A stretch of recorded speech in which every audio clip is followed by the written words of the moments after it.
పాలకూర చుక్కకూర కర్రీ ఒకసారి ఈ విధంగా ట్రై చేయండి. ఆయిల్ వేడెక్కాక కట్ చేసుకున్న ఆనియన్, పచ్చిమిర్చి వేసుకొని కాస్త శనగపప్పు, కొంచెం జీలకర్ర, కొంచెం ఆవాలు వేసుకోవాలి. ఆయిల్లో కొంచెం ఫ్రై అవ్వనివ్వాలి.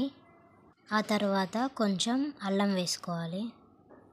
కాస్త పసుపు వేసుకొని కలుపుకోవాలి. కొంచెం బ్రౌన్ కలర్ వచ్చాక ఫస్ట్ పాలకూర వేసుకోవాలి. ఎందుకంటే ఫస్ట్ చుక్కకూర వేస్తే ఎమ్మటే మగ్గిపోతుంది. పాలకూర వేసుకొని కాసేపు మగ్గనివ్వాలి. మీరు ఎప్పుడైనా ఇలా పాలకూర చుక్కకూర కర్రీ కలిపి వండారా?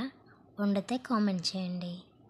ఎప్పుడైనా సరే పాలకూర 2 కట్టలు ఉంటే చుక్కకూర కట్టలు 4 ఉండాలి. పాలకూర కొంచెం తక్కువ తీసుకొని చుక్కకూర ఎక్కువ తీసుకుంటే మనకి పుల్ల పుల్లగా చాలా బాగుంటుంది. పాలకూర కొంచెం మగ్గిపోయిందండి. ఇప్పుడు చుక్కకూర వేసుకొని కొంచెం ఉప్పు వేసుకొని మూత పెట్టేసుకోవాలి. ఒక 5 మినిట్స్ తర్వాత పాలకూర చుక్కకూర ఆల్మోస్ట్ ఉడికిపోతుంది. ఇప్పుడు కొంచెం కారం, కొత్తిమీర, ధనియాల పొడి వేసుకుంటే పాలకూర చుక్కకూర కర్రీ రెడీ.